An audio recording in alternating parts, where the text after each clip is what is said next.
सत्साई भगत जी, आप जी कह रहे हैं कि यदि संत रामपाल जी महाराज जी स्वयं ही कबीर परमात्मा थे या हैं, तो 1997 के सत्संग में या अन्य सत्संगों में उन्होंने ये बात क्यों कही कि मुझे कबीर परमात्मा दिन के 10 बजे मार्च 1997 में आके मिले, कुछ समय के लिए मुझे आके मिले, मुझे दर्शन दिए और कुछ दिशा निर्देश दिए और अंतर ध्यान हो गए। अगर गुरुजी स्वयं ही कबीर परमेश्वर थे या हैं, तो फिर उन्हें कौन सा भगवान मिल गया और दूसरा कौन सा कबीर परमेश्वर आके उनको दर्शन दे गया? ये बात आप कह रहे हैं कि मुझे समझ में नहीं आई।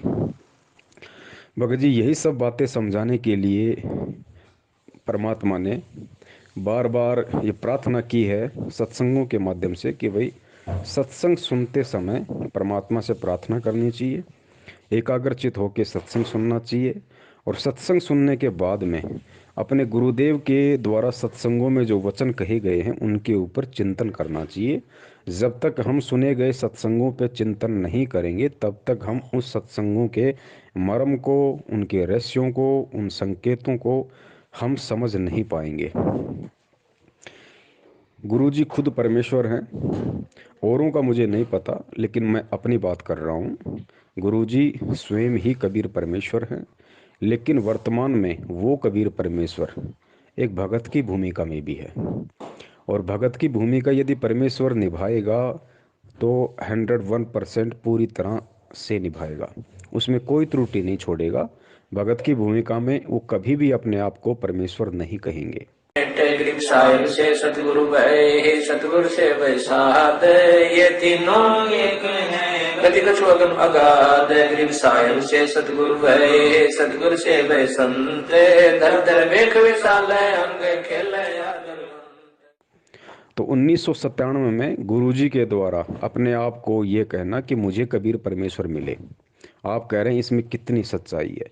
भगत जी, इसमें -0% भी सच्चाई नहीं है और ये बहुत बड़ा सच भी है। दोनों बात कैसे?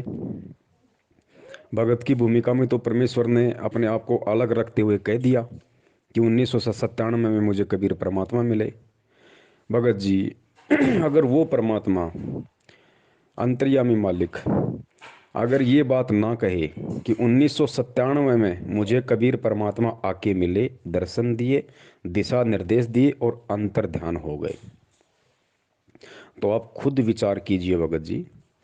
सत्सेवकों को छोड़कर, और सत्सेवकों में भी कुछ ही सत्सेवक हैं जो अपनी अंतरात्मा से, अपने हृदय से गुरु जी को कबीर परमात्मा मानते हैं। बाकी ठीक है, साध संगति शुरू हुई है, धीरे धीरे उसका रंग चढ़ेगा। आज अगर धीरे धीरे मानने लगे हैं तो कल को हृदय से स्वीकार भी करेंगे। अगर गुरुजी ये बात 1997 में अपने आप को छुपाते हुए ना कहते कि मुझे कबीर परमात्मा आके मिले, तो भगत जी विचार करो, मैनेजमेंट के पीछे लगी हुई 70% संगत जो आज भी उनका जन्मदिन मना रही है, आप ये तो मानते हो ना कि 1997 में तो भाई कबीर परमात्मा मिले और 1997 में गुरु जी की आत्मा को सतलोक भेज दिया और संत रामपाल जी के शरीर में या उनके शरीर का उपयोग वो कबीर परमेश्वर स्वयं कर रहा है। यानी कहने का मतलब ये कि 1997 से धरती पे कबीर परमात्मा है संत रामपाल जी के रूप में और संत रामपाल जी की आत्मा 1997 में सतलोक चली गई। ये बात आपके अच्छे से समझ में आ रही है, लेकिन ये बात भगत जी मैनेजमेंट के समझ में क्यों नहीं आ रही? ये बात मैनेजमेंट के पीछे हुए लोगों के समझ में नहीं आ रही। अगर ये बात भी आज उन लोगों को समझ में आ जाती कि भाई चलो ठीक है, संत रामपाल जी का जन्म हुआ है, वो माँ के पेट से आए हैं मैनेजमेंट के अनुसार, उनके पीछे लगे हुए लोगों के अनुसार, लेकिन वो लोग ये तो मानते हैं ना कि 1997 में उनकी आत्मा को सतलोक भेज दिया। अगर वो ना मानेंगे तो सबसे बड़ा सबूत हमारे पास में है, उनको उसके बाद मानना पड़ेगा। संध्या आरती के सबसे लास्ट में आता है, तेरा रामपाल अज्ञान किया सतलोक का वासी। एक और वाणी है परमात्मा की कि सतलोक में चल मेरी सुरता, यहाँ ना लावे देरी, सांच कहूँ ना झूठ रतीवर बात मान ले मेरी। अंतिम चौपाई में कहा गया है कि लोक अनामी जावेगी, वहाँ कोन्या मिले चुबारे, आत्मा और परमात्मा वहाँ कोन्या रहते न्यारे। और रामपाल प्रीतम प्यारे की आत्मा, ध्यान देना, रामपाल प्रीतम प्यारे की आत्मा वहाँ पूर्ण आनंद ले रही। कहाँ पे? अनामी लोक में। लोक अनामी जावेगी वहाँ, को ना मिले चौबारे।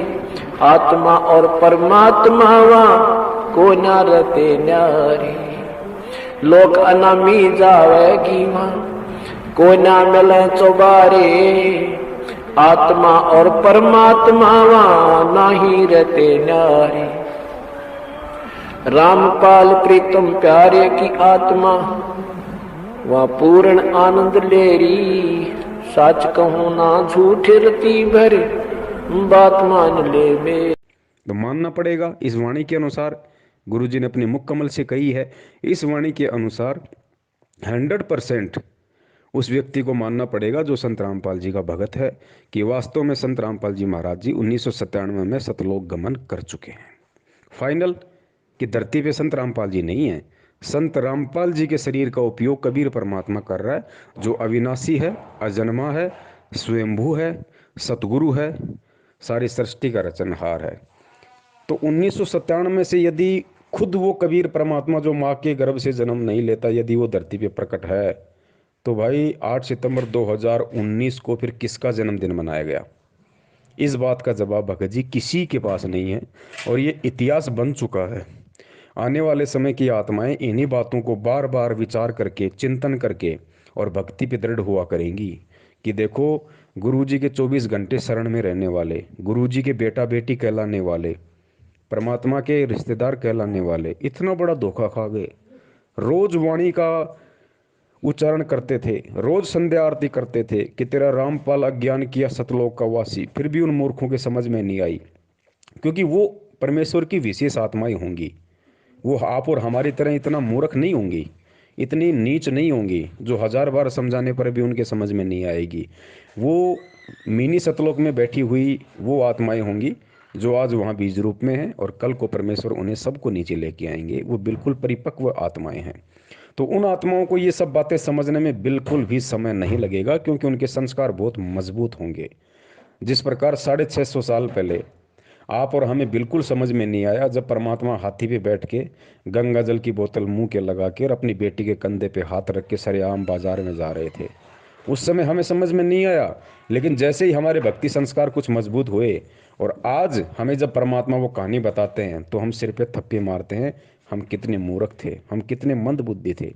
हमने इतना भी विचार नहीं किया कि वो परमात्मा, वो कबीर परमेश्वर जो इतना अच्छा ज्ञान देगा, लोगों की बुराइयां छुड़वाएगा, हैं, मुख से बेटी बेटी कहेगा, और उसी बेटी को फिर आप मतलब बुरी नज़र से देखेगा। जो दूसरों की शराब छुड़वा रहा है, क्या वही परमात्मा खुद शराब पिएगा? भगत जी, हमें उस समय समझ में नहीं आ रही थी, लेकिन आज समझ में आ रही है। क्यों?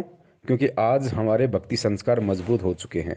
बीच में भी हो सकता है हमें परमात्मा ने अपनी शरण में लिया हो, ज्ञान दिया हो, भक्ति करवाई हो बीच बीच में, तो वो संस्कार हमारे बने, और संस्कार बने तो आज हम 650 साल से ज़्यादा इस भगवान और भक्ति को समझने के लायक हुए। ठीक इसी प्रकार जो गलतियां वर्तमान में मैनेजमेंट कर रहा है, उसके पीछे लगी संगत कर रही है। इन गलतियों का जिक्र आने वाले समय की आत्माएं किया करेंगी, जिस समय आप और हम शायद नहीं होंगे। अगर परमेश्वर ने दया करी, मर्यादा में रहे, तो हम सतलोक में होंगे। तो 1997 में खुद यदि कबीर परमात्मा धरती पे है, तो फिर आज मैनेजमेंट ने किसका जन्मदिन मना दिया? क्या उन्होंने परमात्मा को मानो साबित नहीं कर दिया? क्या उन्होंने ये साबित नहीं कर दिया कि हमें 2 कौड़ी का भी ज्ञान नहीं हुआ? क्या उन्होंने ये साबित नहीं कर दिया कि परमात्मा के परिवार में जन्म लेने से, या परमात्मा के रिश्तेदार बन जाने से, या 24 घंटे परमात्मा के चरणों में रह के बड़े बड़े सेवादार कहलाने से ये ज्ञान समझ में नहीं आता? ये ज्ञान समझ में आता है अपने मजबूत भक्ति संस्कारों से। और यदि मजबूत भक्ति संस्कार ना हो, और यदि साध संगति सच्ची मिल जाए, साध संगति यदि पक्की मिल जाए, तो ये संस्कार मजबूत हो जाते हैं। तो भगत जी, गुरु जी जो अपने लिए कह रहे हैं कि मुझे 1997 में परमात्मा मिले, तो वो झूठ नहीं बोल रहे भगत जी, लेकिन उस बात में सच्चाई भी नहीं है। क्यों नहीं है? क्योंकि वो सोच छल छिद्र की श्रेणी में आता है। वो सोच छल छिद्र की श्रेणी में आता है, झूठ नहीं है। जिस प्रकार धर्मदास जी को परमात्मा 650 साल पहले बार बार कहा करते थे कि धर्मदास मैं तो उस परमात्मा का भेजा हुआ संत हूँ भाई, मैं तो उसका संदेश वाहक हूँ। परमात्मा तो सत्य पुरुष है जो सत्यलोक में रहता है। कबीर नाम भी नहीं बताया धर्मदास को कि परमात्मा का नाम कबीर है। परमात्मा तो सत्य पुरुष है जो सत्यलोक में रहता है।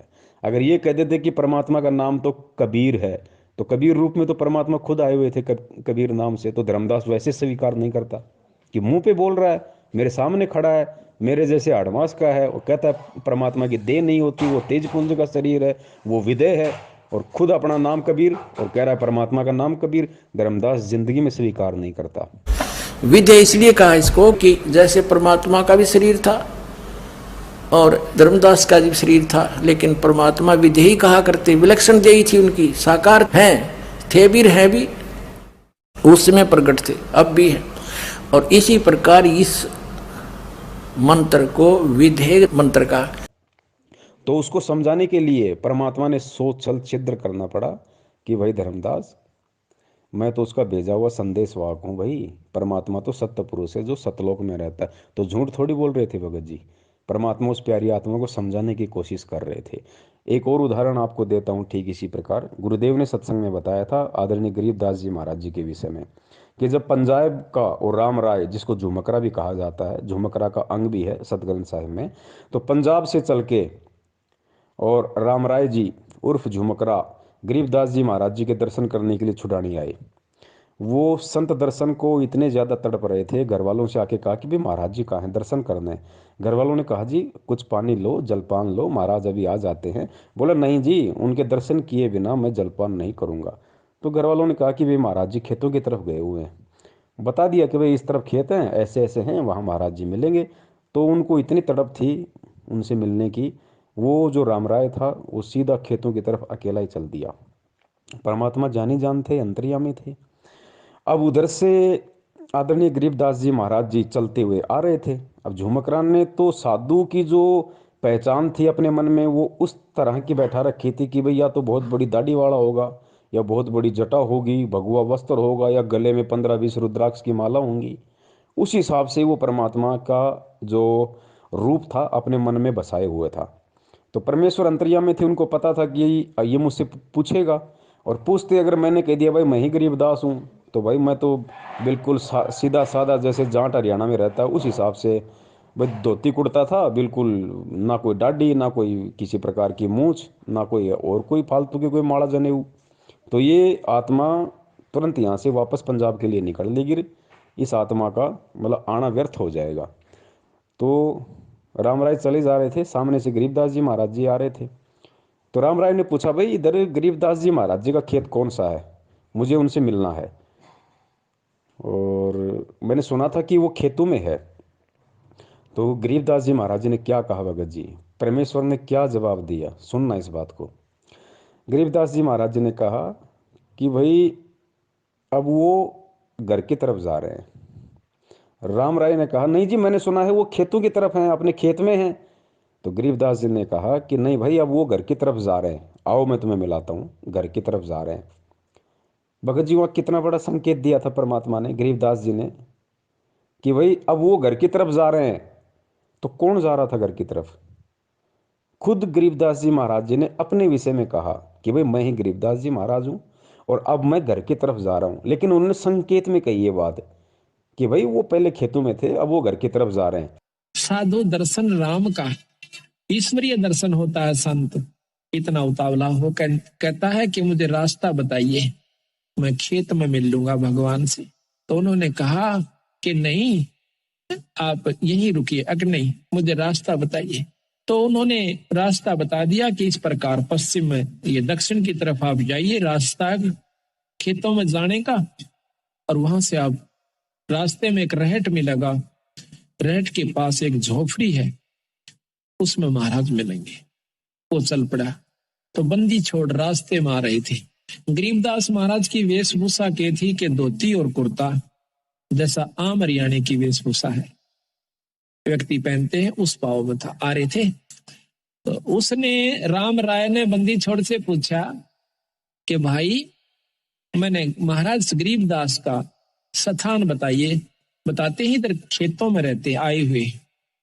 अब सतगुरु महाराज ने सोचा कि जय मैं इसको अभी बता देता हूं कि मैं गरीबदास हूं, तो ये मेरी बात एक नहीं सुनेगा, क्योंकि इसके मन में जो संत वेशभूषा है वो कुछ और है।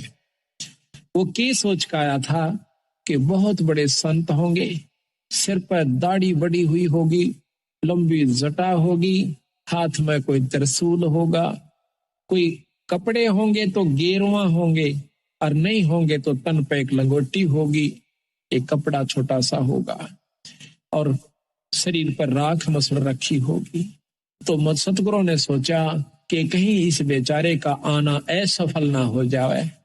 बंदी छोड़ कहने लगे कि महाराज तो भाई आज मैं मिलाऊंगा आपको। वो कहता मैंने सुना है खेतों में गए, कोई नहीं अब घर को जा रही है। अब वो वापिस आ जाता है। आ जाओ मैं मिलाता हूँ, आ जाओ। तो राम राय जी उनके साथ साथ हो लिए। राम राय जी ये समझ नहीं पाए कि ये कहना क्या चाह रहे हैं, कि अब घर की तरफ जा रहे हैं तो कहाँ जा रहे हैं, कौन जा रहा है, कहाँ जा रहा है, कुछ भी उनकी बुद्धि में नहीं आया।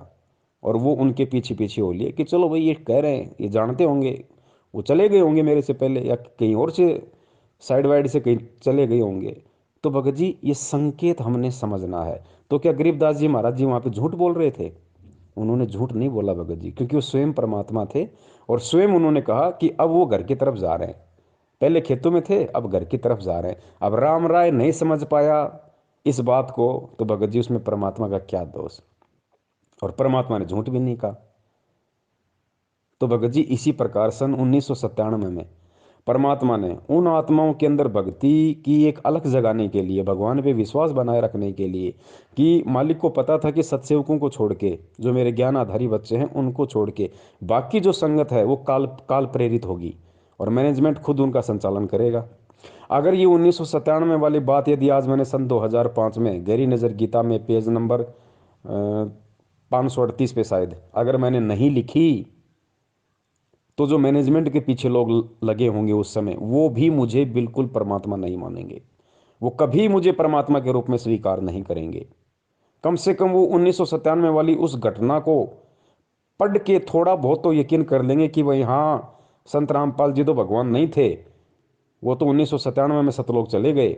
1997 के बाद उनके रूप में कबीर परमात्मा है। तो गुरुजी ने सोचा चलो किसी न किसी बात को आधार बना के तो ये कम से कम मुझे परमात्मा माने, मुझे परमात्मा के रूप में स्वीकार करें, ताकि मैं इन पे दया दृष्टि रखूं, ये भक्ति से जुड़े रहें और जुड़े रहेंगे। इतना मान के भी कि 1997 में संत रामपाल जी चले गए और आज उनके रूप में कबीर भगवान धरती पे है, अगर इतना भी मान लेंगे ये, तो फिर भी और मेरे पीछे लगे रहेंगे, तो धीरे धीरे धीरे धीरे इनके संस्कारों को मजबूत करूंगा। तरीका कोई भी अपनाऊंगा, स्वयं प्रेरणा करूंगा या सत्सेवकों के माध्यम से, साध संगति के माध्यम से संदेशा पहुंचाऊंगा, कुछ भी करूंगा। ये परमेश्वर की भगत जी सोच छल छिद्र होते हैं।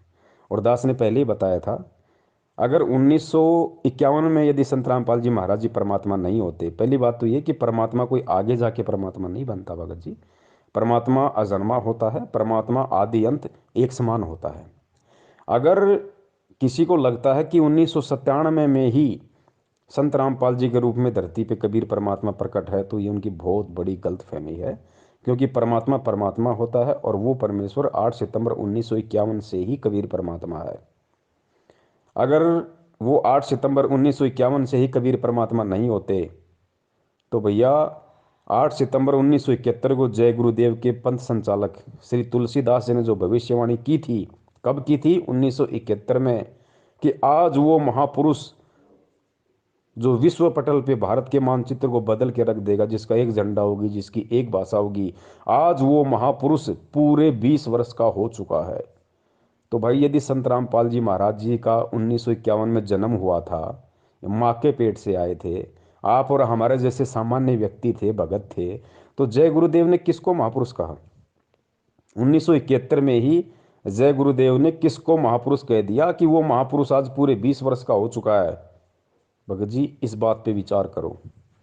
और अगर गुरुजी वो महापुरुष ना होते, तो जय गुरुदेव की भविष्यवाणी का गुरुजी कभी भी समर्थन नहीं करते। गुरुजी केवल सत्य का समर्थन करते हैं, चाहे किसी की भविष्यवाणी क्यों ना हो। दूसरा पॉइंट, गुरुदेव ने कहा कि एक समय में पृथ्वी पे केवल एक ही संत होता है। इसलिए हमने उन नकली सतगुरुओं से बात नहीं बनेगी। एक समय में एक ही सतगुरु होता है। जैसे परमात्मा जब आए थे उन्होंने किसी को भी नाम देने का आदेश नहीं दिया था और स्वयं ही उपदेश दिया करते थे। 64 लाख शिष्य उनके हो गए थे, उन सब के स्वयं ही गुरु थे, स्वयं ही सतगुरु थे। और एक समय में एक ही संत होता पूरी पृथ्वी पे उस परमेश्वर का। वैसे तो ये अन्य उपासना बताने वालों की तो गिनती ही नहीं है। एक समय में पृथ्वी पे केवल एक ही संत होता है, दूसरा संत नहीं होता। तो बता दीजिए, आज संत रामपाल जी महाराज जी एक भगत की भूमिका में अपने दादा गुरुदेव जी के लिए क्या शब्द यूज करते हैं? मेरे पूज्य गुरुदेव। और भक्ति मार्ग में गुरु जी ने बताया कि पूज्य शब्द केवल उसी के लगता है जो परमात्मा होता है, जो स्वयं परमात्मा होता है। लेकिन दादा गुरुदेव स्वामी रामदेवानंद जी महाराज जी कोई परमात्मा नहीं थे, ना ही वो सतगुरु थे।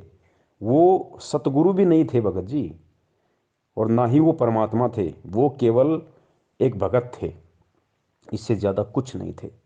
अगर वो सतगुरु थे, या फिर जैसे गुरु जी ने भगत की भूमिका में उनके नाम से पहले लगाया मेरे परम पूज्य गुरुदेव, मेरे पूज्य गुरुदेव, मेरे सतगुरुदेव, तो ये जो सतगुरु शब्द है, ये पूज्य शब्द है, ये केवल परमेश्वर के लिए, बंदी छोड़ के लिए, परमात्मा के लिए है, ध्यान रखना। तो भगत जी अगर वो पूज्य होते वास्तव में, अगर वो परमेश्वर होते दादा गुरुदेव, यदि दादा गुरुदेव वास्तव में सतगुरु होते, तो भगत जी 1994 में संत रामपाल जी महाराज जी सतगुरु नहीं बन सकते थे। सांसारिक दृष्टि में नाम दान देने के लायक नहीं बन सकते थे, क्योंकि पृथ्वी पे एक समय में दो सतगुरु नहीं हो सकते भाई। पृथ्वी में एक समय में एक ही सतगुरु होता है, ध्यान रखना। तीसरा पॉइंट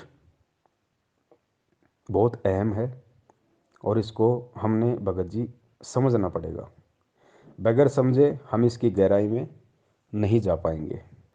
ये जो सतनाम का जो मंत्र है 2 अक्षर का, जो शायद आपको मिला या नहीं मिला मुझे नहीं पता, लेकिन सबको पता है कि सतनाम में 2 मंत्र कौन से हैं। ये 2 मंत्र देने का अधिकारी इस पूरी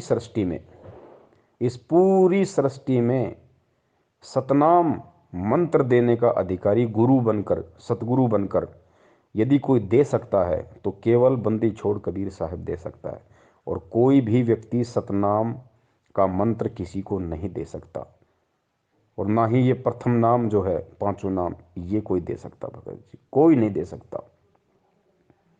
ये केवल परमेश्वर कबीर साहिब ही दे सकते हैं, इनके अलावा कोई नहीं देगा। कबीर जी ने ये नाम 650 साल पहले दिए। उसके बाद बता दो भगत जी किस महापुरुष ने ये सतनाम को दान किया? किसी ने दान नहीं किया, आज तक रिकॉर्ड है, क्योंकि उनके अलावा कोई दूसरा कर ही नहीं सकता। 650 साल पहले वो स्वयं आए थे, तो उन्होंने लोगों को सतनाम दिया, कुछ विशेष आत्माओं को सतनाम दिया, और रिकॉर्ड करवा दिया धर्मदास जी के माध्यम से, क्योंकि धर्मदास जी को परमेश्वर ने सतनाम दिया था। तो धर्मदास जी के माध्यम से परमात्मा ने कबीर सागर में भी रिकॉर्ड करवा दिया पूरा, वो 2 शब्द भी लिखवा दिए, ताकि कल को झूठे ना हो जाएं कि सतनाम में ये मंत्र नहीं है। तो कबीर परमात्मा ने 650 साल पहले सतनाम दिया। उसके 200-250 साल बाद वही कबीर परमात्मा गरीबदास जी महाराज जी के रूप में आए। लेकिन 250 साल पहले जब गरीबदास जी महाराज जी यहाँ आए, तो उनका मकसद किसी को सतनाम देना नहीं था, उनका मकसद किसी का मोक्ष करना नहीं था, उनका मकसद किसी को प्रथम नाम देने का नहीं था, और उन्होंने ना किसी को सतनाम दिया, ना किसी को प्रथम नाम दिया। ये 7 मंत्र जो आज हमें मिले हुए, किसी को नहीं दिया गरीबदास जी महाराज जी ने। जितने भी उनके शिष्य बने, जितने भी उनके भगत बने, सबको उन्होंने भिन्न भिन्न नाम दिए। किसी को हरे राम, किसी को ओम नमो भागवते वासुदेवाय, किसी को ओम नमः शिवाय, क्योंकि उनका मकसद उस समय किसी का मोक्ष करना नहीं था। गरीबदास जी महाराज जी के रूप में कबीर परमात्मा जब आए थे, उनका केवल एक टारगेट था, और परमात्मा जिस विशेष काम के लिए आते केवल उसी को पूरा करके जाते हैं। तो 300 साल पहले गरीबदास जी महाराज जी का इस पृथ्वी लोक पे आना और एक लीला करना, उनका जो मकसद था वो ये था कि कबीर सागर में जो त्रुटियां काल प्रेरणा से लोगों ने कर दी थी, जो गड़बड़ कर दी थी, उसको सुधार करना, और ग्रंथ साहिब के रूप में एक नया ग्रंथ लिपिबद्ध करना आप और हमारे लिए, इस समय के लिए। तो परमात्मा उस समय केवल उसी काम के लिए आए थे, और वो काम उन्होंने पूरा किया और हो गए। लेकिन उन्होंने किसी को सतनाम नहीं दिया। वो 2 मंत्र किसी को दान नहीं दिए उन्होंने, ना अपने बच्चों को दिए ना किसी और को दिए। केवल अपने ग्रंथ साहिब में उन मंत्रों को लिख के चले गए, ताकि आज हमारे को विश्वास हो कि वास्तव में यही सतनाम है जो आज हमें संत रामपाल जी महाराज जी दे रहे हैं। वरना हम यकीन ही नहीं कर पाते कि यही सतनाम होगा, हम 650 साल पहले की तरह भ्रमित हो जाते। कलयुग की पिछली पीढ़ी में 12वां पंथ ये काल के जो कबीर पंथ में होंगे ना, गरीबदास का होगा। और तब तक मैं जो अब ये वाणी लिखवा रहा हूं ज्ञान, इसमें भी ये अपनी सोच अनुसार परिवर्तन करेंगे, कुछ इसका प्रारूप बिगाड़ेंगे। काल बिगड़वा होगा क्योंकि इसने सूक्ष्म वेद का नाश कर दिया था। और फिर गरीबदास नाम से 12वां पंथा होगा, ये मेरे नाम से। उसमें मेरी महिमा की वाणी को मैं पुनर् यथार्थ रूप में प्रकट करवाऊंगा। और वो वाणी इतनी प्रसिद्ध नहीं होएगी, लोग उसको छेड़छाड़ नहीं करेंगे। और गरीबदास ने आदेश दे दिया था उस लिखने वाले को कि जो मैं बोलूं उतना ही लिखेगा, और इसमें कोई छेड़छाड़ करेगा उसकी दुर्गति हो जाएगी। तो भगत जी गरीबदास जी महाराज जी ने भी किसी को सतनाम नहीं दिया, वो 2 मंत्र नहीं दिए।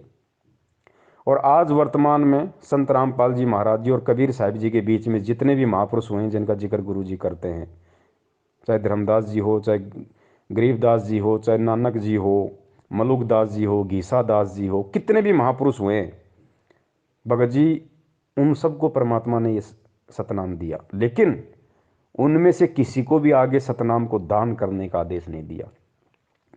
आदरणीय नानक जी भी, क्योंकि नानक जी तो नाम दे ही नहीं सकते थे, लेकिन जब बेई नदी से परमात्मा उनको सतलोक ले गए तो भाई पुनकर्मी आत्मा थी परमात्मा की, मालिक ने उसी समय उनको सतलोक में बैठा दिया था। उसके बाद में जब वापस वो आए तो नानक जी नहीं थे, कालूराम मेहता का बेटा नहीं था भगत जी, स्वयं कबीर परमात्मा नानक जी के रूप में धरती पे मौजूद है।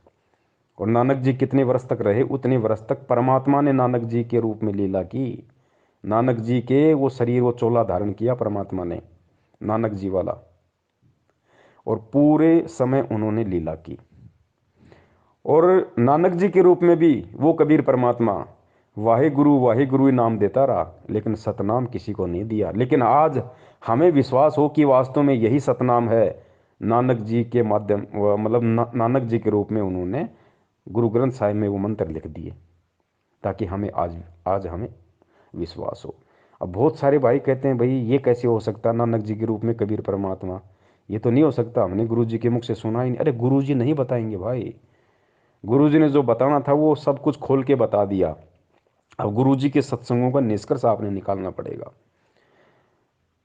गुरु जी ने कई बार आपने सुना होगा कि नानक जी बाला और मर्दाने को श्रीलंका ले गए घुमाने के लिए अपनी सिद्धि शक्ति से। फिर जैसे सिद्धि शक्ति का जिक्र आया तो गुरु जी ने क्या कहा कि भाई देखो, जो सतलोक में जाता है ना, जिसको परमात्मा सतलोक में लेके जाते हैं जिस आत्मा को, और सतलोक तो सिद्धियों का भंडार है, और जब वो आत्मा यहाँ आती है तो कुछ सिद्धियाँ ऑटोमेटिक उस आत्मा से चिपक जाती हैं। तो उन्हीं सिद्धियों के कारण नानक जी ने उनको अंतर ध्यान किया, इतनी लीलाएं की अपने सारे जीवन में, क्योंकि वो सिद्धियाँ उनके चिपक के आ गई थी। ठीक है, ये हमें गुरुजी बताते हैं, आपको भी अच्छे से पता है। और उन्हीं सिद्धियों के बलबूते पे उन्होंने अपनी सारी लीलाएं की, चमत्कार किए। तो भगत जी यहाँ पे हमने निष्कर्ष निकालना पड़ेगा गुरु जी के सत्संग का, समझना पड़ेगा परमात्मा के उस संकेत को। नानक जी को परमात्मा सशरीर तो लेके नहीं गए थे सतलोक में, लेके तो उनकी आत्मा को गए थे। शरीर तो बेई नदी में ही परमात्मा ने कहीं छुपा रखा था, उधर जंगल वंगल में। नानक जी की आत्मा को परमात्मा सतलोक लेके गए। और फिर क्या, फिर गुरु जी ने कहा कि ये ऑटोमेटिक सिस्टम है, ये जो सतलोक में आत्मा जाएगी ऑटोमेटिक उसके कुछ सिद्धियां चिपक जाती है, वो नीचे आ जाती है। ठीक है जी, अगर हम इस बात को सत्य माने, ये सोशल छिद्र है परमात्मा का, झूठ नहीं कहा परमेश्वर ने, ये सोशल छिद्र है। अगर हम ये मान के चलें कि वास्तव में नानक जी की आत्मा के वहाँ से सिद्धियाँ चिपक के आ गई ऑटोमेटिक, और उन सिद्धियों का प्रयोग नानक जी ने किया, तो भाई मुझे एक बात बताइए, आज हजारों भक्तों के ऐसे ऐसे इंटरव्यू है जो ये कहते हैं कि भाई मेरी आत्मा को गुरुजी सतलोक ले गए, मुझे सारे ब्रह्मांड दिखाए। बहुत सारे तो ऐसे कहते हैं मुझे गुरुजी ने सतलोक में आम खिलाया, मुझे केला खिलाया, हैं, मैं ऐसे गया, मैं ऐसे पहाड़ों में घूमा, पहाड़ों के अंदर से गया, मैं सोचा मरूंगा लेकिन मैं तो पहाड़ के अंदर से निकल गया। तो आज गुरुजी और हाँ, आज हम जिन जिन भक्तों का इंटरव्यू सुनते हैं जो सतलोक के दर्शन करके आए हैं, तो गुरुजी सशरीर तो उनको भी नहीं लेके गए, उस भगत की आत्मा को ही लेके गए ना। सशरीर तो गुरुजी लेके नहीं जाएंगे, नानक जी की भी आत्मा लेके गए। और आज हमारे जो सैकड़ों भगत भाई हैं जो कहते हैं कि मैं सतलोक देख के आ गया, मुझे गुरुजी ले गए, उनकी भी आत्मा को ही लेके गए। तो भाई एक बात बताइए मुझे, आज जो हजारों भगत ये दावा करते हैं कि मुझे गुरुजी सतलोक दिखा के लाए हैं, और यदि वहाँ का ऐसा कोई ऑटोमेटिक सिस्टम है कि आत्मा जब वहाँ जाती है तो उसकी सिद्धियाँ चिपक जाती हैं, तो हमारे वालों की क्यों नहीं चिपकी? ये जो हजारों भगत जो इंटरव्यू देते हैं, इनकी एक भी सिद्धि क्यों नहीं चिपकी? ये अपनी आत्मा के कोई तेल लगा के गए थे क्या जो वहीं पे वो फिसल गई? इनकी क्यों नहीं चिपकी भाई वो सिद्धियाँ? और मान लो अगर भगत की सिद्धियाँ चिपक भी गई तो इस भक्ति का विधान है वो सिद्धियों का यूज नहीं कर सकता। सिद्ध महल में सिद्ध चौबीसा, हंस भी छोड़े विश्व बीसा। ये गुरु जी की वाणी है, बार बार परमात्मा बताते हैं कि इस भक्ति के करने से तुम्हारे अंदर 24 सिद्धि आ जाएंगी, लेकिन भगत ने उसका प्रयोग नहीं करना। सिद्ध महल में सिद्ध चौबीसा, हंस भी छोड़े विश्व बीसा। जो हंस होगा, भगत होगा, वो 24 की 24 को भी छोड़ देगा, फैल कर देगा साइड में, नहीं सिद्धियाँ नहीं मुझे यूज करनी। तो भगत जी हमने यहाँ समझना पड़ेगा, अगर नानक जी की आत्मा की सिद्धि चिपक के आ गई थी तो आज हमारे वालों की चिपक के क्यों नहीं आ रही? तो इससे जाहिर है कि कबीर परमात्मा स्वयं नानक जी के रूप में थे। और आत्मा अगर इतने चमत्कार करेगी तो परमात्मा आज हमारे को ये नियम नहीं बता सकते कि बच्चों तुमने सिद्धि का प्रयोग नहीं करना, वरना उंगली उठ जाएगी भक्ति में कि फिर नानक जी ने क्यों किए। नानक जी भी तो भगत थे, कोई भगवान थोड़ी थे। फिर नानक जी भी तो यही भक्ति कर रहे थे, यही मंत्र जाप कर रहे थे, यही भगवान मिला था, फिर नानक जी ने सिद्धियों का प्रयोग क्यों किया? भगत जी आज बहुत बड़ा सवाल खड़ा हो जाता भगत समाज के सामने, गुरु जी दोगले साबित हो जाते। लेकिन भाई वो स्वयं कबीर परमात्मा नानक जी के रूप में सारा खेल खेल रहे थे। इस बात को जगत थोड़ी समझेगा, इस बात को हम भक्तों ने समझना पड़ेगा, क्योंकि आज परमात्मा हमें यही सब कुछ समझाने के लिए आए। तो भगत जी इसलिए दास निवेदन करता है, जिस प्रकार अब बताओ उस समय 500 साल पहले जब परमात्मा के समकालीन थे नानक जी, उस समय किसने यकीन किया कि नानक जी, बताओ, स्वयं वो परमात्मा है?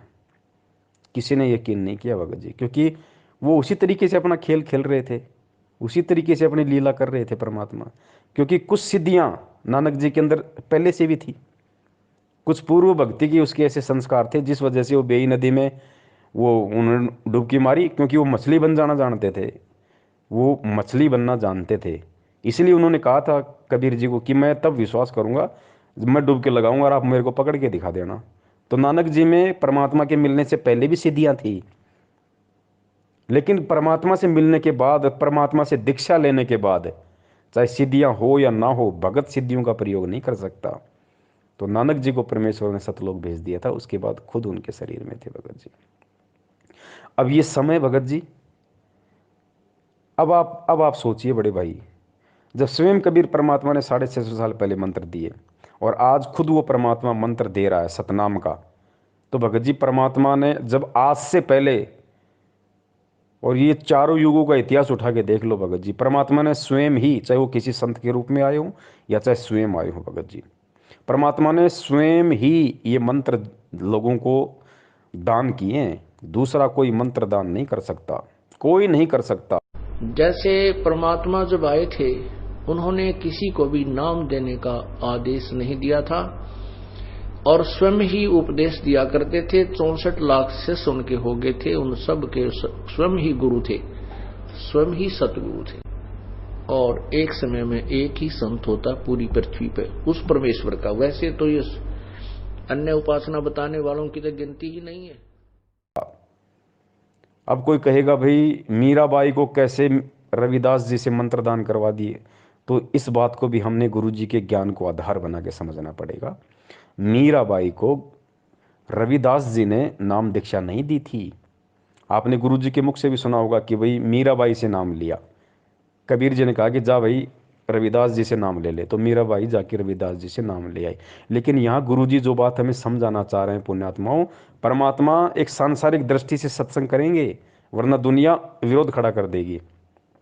क्योंकि रविदास जी की हिस्ट्री में लिख दिया गया कि मीरा को नाम रविदास जी ने दिया, और हकीकत भी है। क्योंकि मीरा ने रविदास जी से नाम लिया था। लेकिन जिस समय मीरा ने रविदास से नाम लिया था उस समय रविदास के रूप में कौन बैठा था? वो कबीर परमात्मा बैठा था, क्योंकि मीरा को सतनाम मिला था भाई।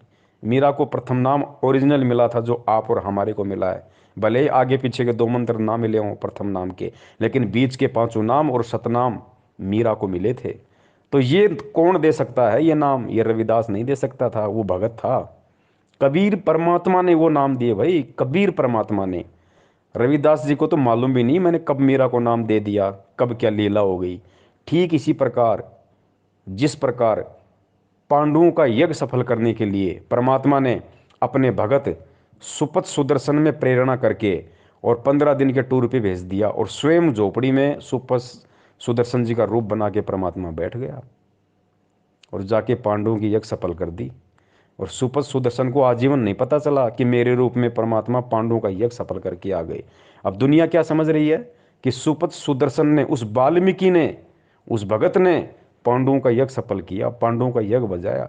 लेकिन सत्संग क्या कह रहे हैं, तत्व ज्ञान क्या कह रहा है, ज्ञान आधार क्या कह रहा है कि सुपथ सुदर्शन नाम के उस भगत ने नहीं, उसके रूप में स्वयं कबीर परमात्मा ने पांडवों का यज्ञ बजाया। तो ठीक इसी प्रकार मीरा को नाम दीक्षा स्वयं कबीर परमात्मा ने रविदास जी का रूप बना के दी थी। वो जो जितनी भी लीलाएं की परमेश्वर ने, घटोती में गंगा भी जो निकली थी कि ये ले जा भाई, ये गंगा माई में डाल देना मेरे नाम का, वो भी उस समय कबीर परमात्मा ही ने ही रविदास जी का रूप बना के उस पंडित को दिया था। वो 700 ब्राह्मणों का जो जनेऊ परमात्मा ने रविदास जी के रूप में तोड़ा, वो रविदास ने नहीं तोड़ा, स्वयं कबीर परमेश्वर ने। उनको तो पता भी नहीं परमात्मा कब क्या खेल खेल रहा है, वो तो अपना नॉर्मल सा जीवन जी रहा था। तो भगत जी हमने इन बातों को समझना पड़ेगा। जब उन रूपों में भी कबीर परमात्मा ने ही नाम दिया, तो भगत जी सन 1994 से ये सतनाम और प्रथम नाम का दान इस धरती पे कौन कर रहा है? 1994 से कौन कर रहा है? अगर आपको लगता है कि 1997 में संत रामपाल जी सतलोक चले गए और 1997 से कबीर परमात्मा धरती पे है, तो फिर 1994 में भगत जी सतनाम किसने दिया लोगों को? प्रथम नाम किसने दिया लोगों को, जो नाम कबीर जी के अलावा कोई दे ही नहीं सकता? जैसे परमात्मा जब आए थे उन्होंने किसी को भी नाम देने का आदेश नहीं दिया था और स्वयं ही उपदेश दिया करते थे। 64 लाख शिष्य उनके हो गए थे, उन सब के स्वयं ही गुरु थे, स्वयं ही सतगुरु थे। भगत जी इन सब बातें ये सांकेतिक हैं। भगत जी अगर सभी व्यक्ति, सभी आत्माएं गुरु से नाम लेके सभी भगत अगर इस गहरे संकेत को यदि समझ जाएं, यही तत्व ज्ञान है। गुरु जी ने क्या बताया बच्चों? तत्व ज्ञान क्या होता है? जिसका कोई निष्कर्ष निकले। जैसे दूध होता है, दूध को लाए, उसको गर्म किया, उसको जिमाया जामन डाल के, उसका दही बना, फिर उसको मथा, फिर उसमें छाछ अलग निकलेगी, फिर उसके अंदर घी निकलेगा, फिर उस घी को गर्म किया जाता है, फिर उसका मैल निकाला जाता है, और फिर उस घी को किसी बोतल में बंद किया जाता है, और फिर वो रत्न बराबर हो जाता है, वो 50 साल खराब नहीं होता। तो ऐसे भगत जी ये तत्व ज्ञान का निष्कर्ष आज गुरु जी के सत्संगों को आधार बना के, उनके ज्ञान को आधार बना के आज भगत जी हम भक्तों ने स्वयं करना पड़ेगा। आज परमात्मा जबरदस्ती नहीं करेगा भगत जी, परमात्मा जबरदस्ती नहीं समझाएगा। अब ये सार भगत जी हम भक्तों ने निकालना पड़ेगा। यही तत्व ज्ञान है, इसीलिए परमात्मा ने बिजली पीढ़ी का समय चुना और इसीलिए परमात्मा ने आज हमारे को अक्षर ज्ञान करवाया, ये शिक्षा दी, इसीलिए दिए भगत जी। आज भी परमात्मा चोटी पकड़ के खाना नहीं खिलाएगा, मालिक ने खाना सामने रख दिया, खाना हमने पड़ेगा कि क्या हमारे लिए उचित है, क्या हमारे लिए अनुचित है। अपने आत्माओं, दास का उद्देश्य ये केवल राम कथा सुनाना नहीं है, आपको विद्वान बनाना है ताकि आप मार ना खा जाओ, भविष्य में फिर काम ना बिगड़ जाए। और बहुत आसान तरीके से आपको समझाया जा सकता है। 1 बार 2 बार 100 बार बताऊंगा, अपने आप हृदय समा जाएगी आपके। इस झूठ को हमने लाखों बार सुन लिया तो सच्ची होगी, सत्य को भी सैकड़ों बार सुनोगे अपने आप। सत्य तो है ही सत्य, या तो ऐसा जगह बना देगी फिर कोई टच से मस नहीं कर सकता। तो आज हर स्थिति में भगत जी परमेश्वर को दोष नहीं दिया जा सकता। जो लोग कहते हैं ना कि पवन गुरुद्रोही, फलाने गुरुद्रोही, मैनेजमेंट गलत या सत्सेवक सही, ठीक इसी प्रकार ये निर्णय संगत ने स्वयं करना पड़ेगा। इस ज्ञान को आधार बना के गुरु जी के भरोसे बैठोगे, मूर्खता में रहोगे। जिस प्रकार परमात्मा ये गहरे गहरे संकेत नहीं बता रहे, ये कह के छोड़ दिया कि 1997 में मेरे को कबीर परमात्मा मिले, लेकिन निष्कर्ष निकालने वालों ने, गोताखोरों ने गोता मार के वो हीरे मोती समुद्र के नीचे से उठा के ले आए। उन लोगों ने ज्ञान आधार से और निष्कर्ष निकाल लिया कि 1997 में परमात्मा धरती पे आया, या 8 सितंबर 1951 को ही परमात्मा धरती पे आ गया था। और जो भी रामपाल नाम का जो व्यक्ति था, उसको उसी क्षण उस आत्मा को परमात्मा ने सतलोक भेज दिया था। अगर वो आत्मा ना होती, अगर वो माँ के गर्भ से जन्म लेके ना आती, तो आज ये शब्द भी नहीं बोलते गुरुदेव कि तेरा रामपाल अज्ञान किया सतलोक का वासी। वो विशेष आत्मा जो भी थी परमात्मा की, उसी क्षण इंद्रो माई के गर्भ से जन्म लेते ही परमेश्वर ने उसको सतलोक भेज दिया। मालिक का तो सेकंडों का काम है, चुटकियों का काम है परमेश्वर का। तो अब बहुत सारे लोग कहेंगे भैया अगर वो आत्मा उसी समय सतलोक चली गई थी, तो फिर इंद्रो माई ने फिर संत रामपाल जी का विवाह किया अनारो माई के साथ, और आत्मा तो उसी समय सतलोक चली गई। उसके बाद से उस शरीर में स्वयं कबीर परमात्मा, तो फिर अनारो माई को बच्चे पैदा किसने किए? अनारो माई को बच्चे कैसे हुए? कबीर परमात्मा तो संभोग करते ही नहीं। भगत जी, यही भी हमने तत्व ज्ञान से ही हमने इसका निष्कर्ष निकालना पड़ेगा। भगत जी, परमात्मा को हमने पहचानना पड़ेगा, परमात्मा की लीलाओं से आज हमने परिचित होना पड़ेगा। परमात्मा क्या नहीं कर सकता। परमात्मा भगत जी बिना आत्मा के शरीर को ऐसे चला दे जैसे आप और हम चल रहे हैं, बिना आत्मा के शरीर को। अरे जब सिद्धि शक्ति से बिना इंजन के लोगों ने पुष्पक विमान बना लिए थे, जिसमें ना डीजल डलता था, ना जिसमें ईंधन प्रयोग होता था, ना जिसके अंदर कोई पेट्रोल डलता था, वो पुष्पक विमान सिद्धि शक्ति से क्या नहीं हो सकते थे? बिना माता पिता के सहयोग से जब सीता के लिए वाल्मीकि जी ने और एक घास के तिनके से कुश बना दिया, जो रामचंद्र जी का दूसरा बेटा कहलाया था कुश, बताओ उसको वहाँ पे कौन सा संभोग क्रिया की गई थी?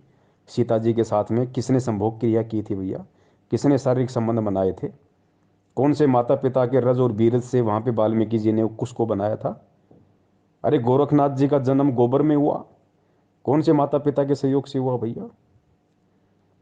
भगत जी, परमात्मा कुछ भी कर सकता है, लोगों को कुछ नहीं लगेगा, दिखाई नहीं देगा क्या हो गया क्या नहीं हो गया। उनको तो ऐसा लगेगा जैसे बस आपस में सब कुछ चल रहा है नॉर्मली। परमात्मा क्या नहीं कर सकता।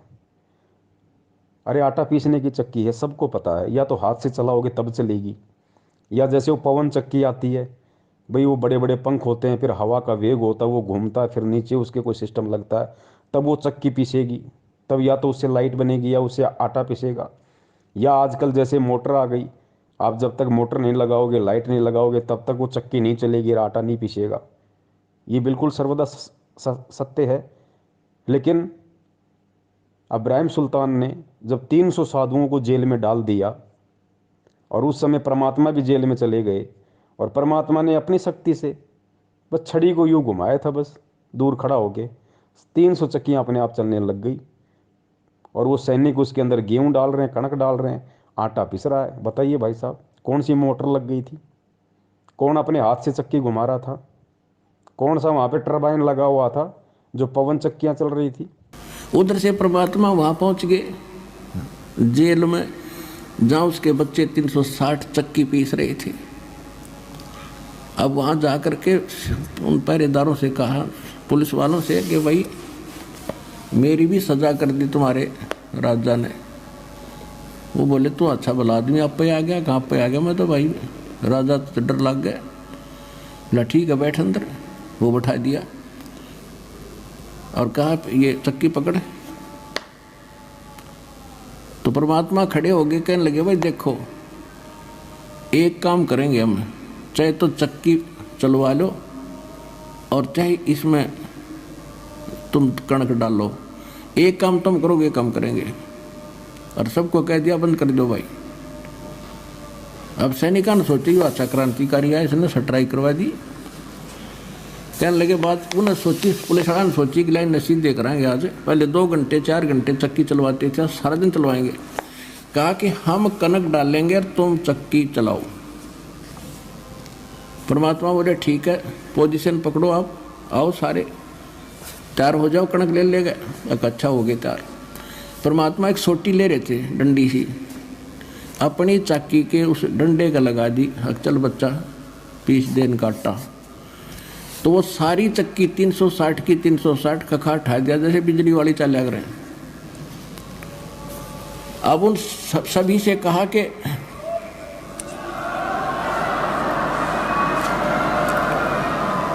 भगत जी, ये परमेश्वर है,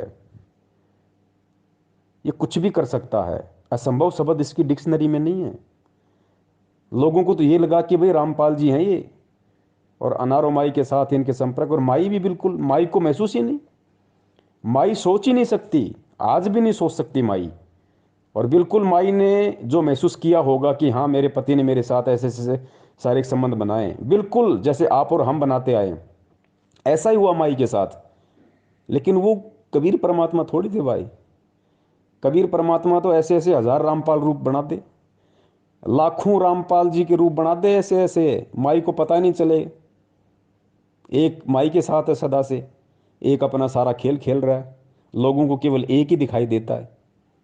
जिस प्रकार सिकंदर लोदी के दरबार में जब परमात्मा को खूनी हाथी के सामने डाला गया तो परमात्मा ने सिंह रूप धारण कर लिया। तो पुण्यात्मा, उस समय पूरी दुनिया को तो वो कबीर दिखाई दे रहा है, और सिकंदर लोदी को वो सिंह रूप दिखाई दे रहा है। ओ सॉरी, उसको हाथी को और पीलवान को, हाथी को और पीलवान को तो परमात्मा सिंह रूप में दिखाई दे रहे हैं, शेर रूप में दिखाई दे रहे हैं। और पूरी दुनिया को और सिकंदर लोदी को परमात्मा कौन से रूप में दिखाई दे रहे हैं? कबीर रूप में। तो यही अनारो माई के साथ हुआ। एक रामपाल रूप तो बिल्कुल जैसे अनारो माई के साथ में, तो जरूरी थोड़ी है कि कबीर परमात्मा की कोई आत्मा थी उस शरीर में जो अनारो माई के साथ में रहे।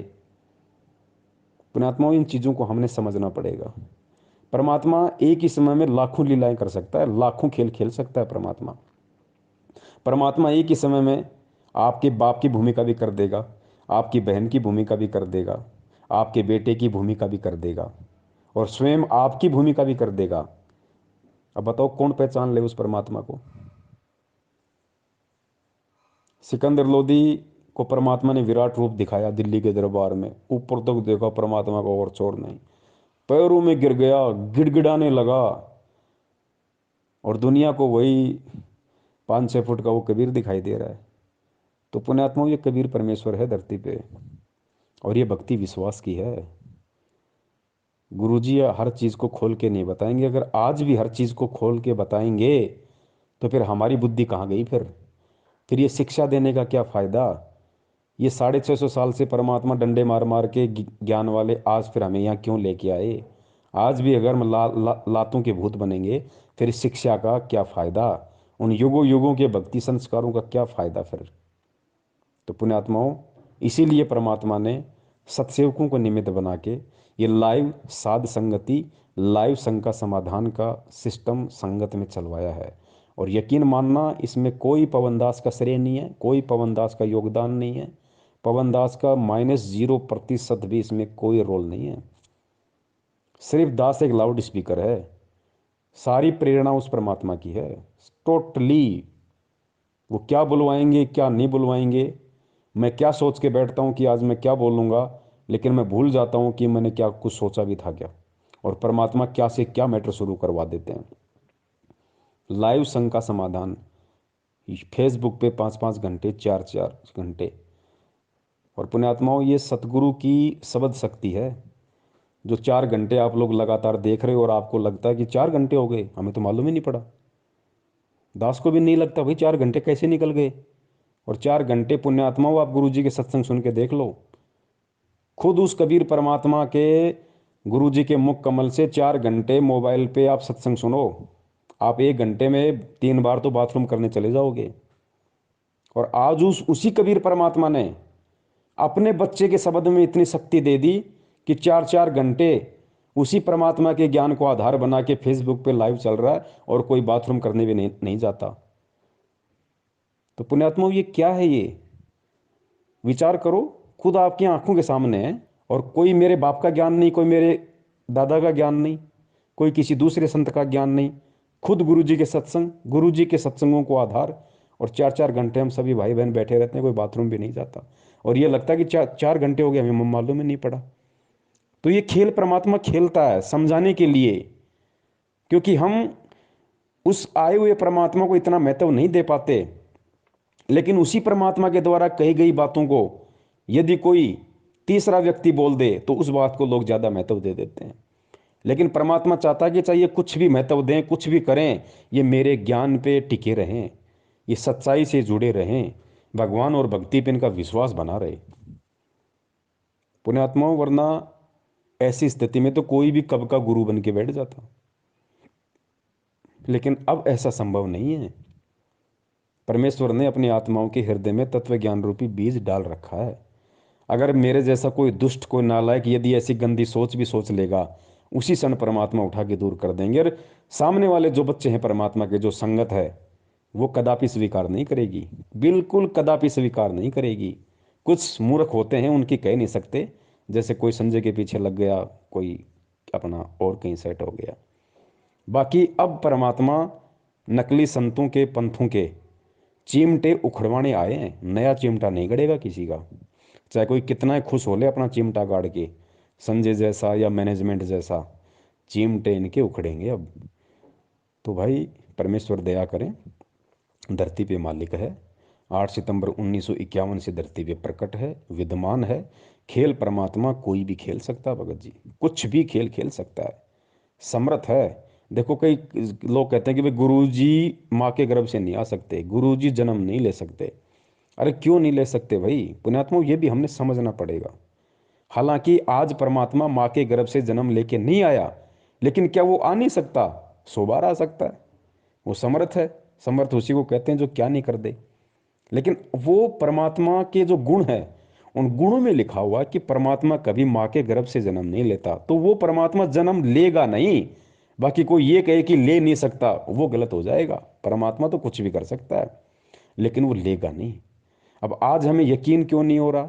क्योंकि हमने हर बार यही सुना है कि परमात्मा तो सशरीर आते हैं, परमात्मा तो सशरीर जाते हैं। 650 साल पहले परमात्मा सशरीर आए थे। अरे भाई 650 साल पहले जब सशरीर आए थे, उस समय किसने किसने विश्वास किया था? एक ने भी विश्वास किया हो तो बता दो। रामानंद जी को भी विश्वास नहीं हुआ, जिनको गुरुदेव ने, कबीर परमेश्वर ने अपना मुंह बोला गुरु बना रखा था। अगर उनको ये विश्वास हो जाता कि परमात्मा माँ के गर्भ से नहीं आया और परमात्मा प्रकट हुआ है पुण्यात्माओं, वो उसी समय पार हो जाता, आज तक धक्के नहीं खाता। लेकिन विश्वास नहीं हुआ, और 64 लाख में उसकी गिनती आती है, फेल हो गया। थोड़ा बहुत ज्ञान सर्वानंद ने स्वीकार किया था, वो भी गुरु जी कहते हैं फेल हो गया। अंत में वो भी ढीले और छोड़ गए परमात्मा को, वो भी फेल हो गए दोनों। अब उस समय परमात्मा सशरीर आए थे तो भाई वो एक अलग मैटर था। क्या मैटर था? परमात्मा हर बार सशरीर नहीं आते।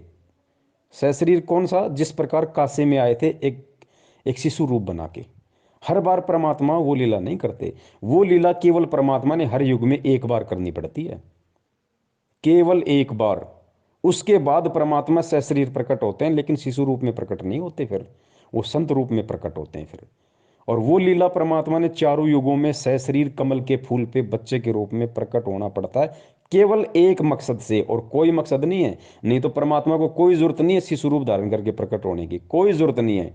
सीधा परमात्मा संत रूप में कहीं भी प्रकट हो जाएगा, अपना ज्ञान देगा। लेकिन वो क्यों प्रकट होते हैं शिशु रूप में? और क्यों फिर हम मंद बुद्धि यही मान लेते हैं कि परमात्मा तो वही है जो शिशु रूप में प्रकट हो? ये भ्रम निवारण करने के लिए मालिक ने अपने सत्संगों में बताया। क्या बताया गुरुदेव ने? कि चारों युगों में केवल एक एक बार परमात्मा को शिशु रूप में किसी भी तालाब में विकसित कमल के फूल पे प्रकट होने की लीला इसलिए करनी पड़ती है क्योंकि परमात्मा के इस प्रकार से प्रकट होने की रचना वेदों में लिखी हुई है कि परमात्मा कमल के फूल पे शिशु रूप में प्रकट होता है। अगर परमात्मा वेदों में लिखी गई उस बात अनुसार यदि एक युग में एक बार ऐसी प्रकट होने की लीला ना करे तो खुद उस परमात्मा के वेद झूठे साबित हो जाते हैं। इसलिए अपने द्वारा वेदों में लिखी गई उन बातों को सत्य साबित करने के लिए परमात्मा ने शिशु रूप में प्रकट होना होता है, अन्यथा परमात्मा को कोई आवश्यकता नहीं बच्चे के रूप में कमल के फूल पे प्रकट होने की, कोई जरूरत नहीं उस परमात्मा को। तो पुण्यात्माओं, हमने हमारे मन में वहम को निकाल देना है कि असल में कबीर परमात्मा तो वही होता है जो शिशु रूप में प्रकट होता है, जो सशरीर ऊपर से आता हुआ किसी को दिखाई दे, वही भगवान होता, नहीं तो और भगवान हो ही नहीं सकता। तो इसका भ्रम निवारण गुरु जी ने इसलिए किया कि वो खाली वेदों में लिखी हुई इस बात को सत्य साबित करने के लिए परमात्मा ने ऐसा करना पड़ता है, और कोई रीजन नहीं है। बाकी तो परमात्मा जब चाहे जैसे चाहे कहीं भी प्रकट हो जाता है। जैसे 8 सितंबर 1951 को इस तरीके से आज प्रकट हुए, और ठीक इसी तरीके से आज से 250 350 साल पहले गरीबदास जी महाराज जी के रूप में प्रकट हुए। गरीबदास जी महाराज जी तो इसी तरीके से जाट जाट परिवार में आए थे। लोगों को तो ये लग रहा था ना कि रानी माँ के पेट से आए हैं, रानी माँ के पेट से आए हैं। बलराम जी उनके पिताजी हैं, गांव उनका छुडानी है। किसने भगवान माना, लेकिन कैसी कैसी लीलाएं की परमात्मा ने। और जब शरीर छोड़ा तो कैसे छोड़ा परमेश्वर ने, अस्थियां नहीं मिली उनकी। बाद में रोए गांव वाले परिवार वाले, ओहो ये तो भगवान थे, इनका तो तेज पुंज का शरीर था, इनका तो शब्द स्वरूपी था, उनकी अस्थियां नहीं मिली। और परमेश्वर वहां से और फिर सहारनपुर में जाके प्रकट हो गए उसी रूप में जिस शरीर को लोगों ने 5 तत्वों का मान के उसको जला दिया था, अग्नि को सवा कर दिया था, जिसका नामो निशान मिटा दिया था। उसी शरीर में, उसी उम्र में, जिस उम्र में परमात्मा ने छुड़ाने में अपना शरीर छोड़ा था, उसी उम्र में उसी रूप में परमात्मा सहारनपुर में प्रकट हो गए। और 35 साल तक चिड़ी के बाप को हवा नहीं लगी कि गरीबदास जी महाराज जी वहां हैं। और जैसे 35 साल बाद उन्होंने सहारनपुर में वो शरीर छोड़ा, उसके बाद जब वो सहारनपुर वाले वहां गए कि भाई उनको बता तो दें महाराज जी ने शरीर छोड़ दिया, भाई अंतिम संस्कार यहाँ करें या वहां लाएं छुड़ानी में। तो गुरु जी बोले, वो जब वहां गए तो लोगों ने कहा भाई तुम क्या बात कर रहे हो, महाराज जी तो 35 साल पहले शरीर छोड़ गए, ये देखो इनका ये बना हुआ है, इनका ये स्थान बना हुआ। तब लोगों की आंखें खुली, भाई ये तो परमात्मा था, भाई ये तो कुछ भी लीला कर सकता है। तो पुण्यात्माओं, धोखा मत खाओ, वही कबीर परमात्मा या वही गरीबदास जी महाराज आज हमारी आंखों के सामने हमारा गुरु बन के बैठा हुआ है। क्या हम भी इनको उसी समय परमात्मा मानेंगे जब इनकी अस्थियां नहीं मिलेंगी, या ये कहीं और जगह हो जाएंगे प्रकट, या वैसे ही कोई खेल करेंगे शरीर छोड़ने के बाद, क्या तब ही हम इनको परमात्मा मानेंगे? लेकिन उस समय मांगने का फायदा क्या? अरे उस समय भगवान मानने का फायदा क्या फिर, जब हमारे हाथ से ही डोर निकल जाएगी। आज उनका छुड़ाने में मंदिर बना हुआ है, आज लोग उनको परमात्मा मान के पूज रहे हैं, लेकिन फायदा क्या? परमात्मा मान के अगर उस समय पूछते, जिस समय गरीबदास जी महाराज जी ज्ञान सुनाया करते थे, जो भी मंत्र दिया करते थे, उस समय यदि उनकी सेवा करते, उनकी चरण सेवा करते, उस समय यदि उनके ज्ञान को सुनते, आधार बनाते, जीवन में उतारते, तो कुछ काम आता। आज उनको परमात्मा परमात्मा कह रहे हो, लेकिन फायदा क्या? आज तो उनके नाम से केवल धर्म को लोगों ने धंधा बना दिया। तो पुण्यात्माओं, जो गलतियां आज से पहले हमने कर दी, पुण्यात्माओं वो गलतियां अब हमने नहीं करनी। कोई बात नहीं, आप सभी सत्सयोग भाई बिल्कुल भी चिंतित ना हुआ करो। सबसे पहले तो आप ये खुशी मनाओ कि 20 लाख की संगत में से परमेश्वर ने केवल आप पुण्यात्माओं पे अपनी विशेष मेहर बख्श रखी है, जो आप सत्सेवक भाई बहनों के नाम से जाने जाते हो। विशेष दया दृष्टि परमेश्वर की, जो आप लोगों को परमेश्वर ने ज्ञान योग खोला। वरना इस दास को, ये दास जो बातें बोलता है गुरु जी के ज्ञान आधार से, वो भी आपके समझ में नहीं आनी थी। जिस प्रकार मैनेजमेंट के पीछे लगे हुए लोगों के समझ में नहीं आ रही, आपके भी नहीं समझ में आनी थी। लेकिन परमेश्वर ने दास के साथ साथ आपके अंदर भी वो सॉफ्टवेयर डाल दिया, जिस कारण से मैं बोल पा रहा हूं और आप सुन पा रहे हो और उन बातों को स्वीकार कर पा रहे हो कि वास्तव में हमारा भगत भाई जो बातें बोलता है हमारे गुरु जी के ज्ञान के अनुसार है। हमारे गुरु जी के ज्ञान से बाहर एक भी बात नहीं है। अरे मैनेजमेंट वाले भी तो हमारे गुरु भाई हैं, उनके पीछे लगे हुए लोग भी तो हमारे गुरु भाई हैं, गुरु जी का परिवार भी तो हमारा गुरु भाई है। फिर वो इन बातों को क्यों नहीं स्वीकार कर रहे? उनके अंदर ये बातें क्यों नहीं समा रही? क्योंकि उन पे परमात्मा की विशेष रजा नहीं है। और विशेष रजा परमात्मा जब करते हैं जब जीव के भक्ति संस्कार मजबूत होते हैं। तो सबसे पहले तो ये शुक्र मनाओ कि परमेश्वर का आप और हम सभी सत्सयोग भाई बहनों पे विशेष दया है, और हमने कोई भी त्रुटि करने से बचना है। हमने परमेश्वर के ये प्रेम और एकता का जो मार्ग है, इसमें प्रेम और एकता बनाए रखनी है। चाहे हमें कोई पवन ठग कहे, चाहे हमें कोई पवन गुरुद्रोही कहे, हमें कुछ भी कहे, कोई कुछ भी कहे, हमने यही सोचना है कि जो भूमिका हमारे परमात्मा ने एक भगत के रूप में करके दिखाई है। हमारे गुरुदेव संत रामपाल जी महाराज जी को लोगों ने ठग कहा, पाखंड कहा। गांव गांव में सत्संग करने जाते थे, लोग उनको गालियां निकालते थे, पत्थरों से मारते थे। पता नहीं परमात्मा ने दो दो बार जेल गए, आज भी जेल में है। रोहतक जेल में परमात्मा ने पूरी जेल में स्टाफ उनसे झाड़ू निकलवाया करता था। आज परमात्मा 30 या 35 रुपये पर डे तनख्वाह में और एक बागवानी का काम कर रहे हैं, कैदी नंबर 1005 बन के रोहतक वहाँ पे हिसार जेल में। परमात्मा को लोगों ने कितना भला बुरा कहा, मालिक ने किसी को उप तक नहीं कहा। पाखंडी रामपाल कहा, ठग रामपाल कहा, हिंदू धर्म का विरोधी कहा।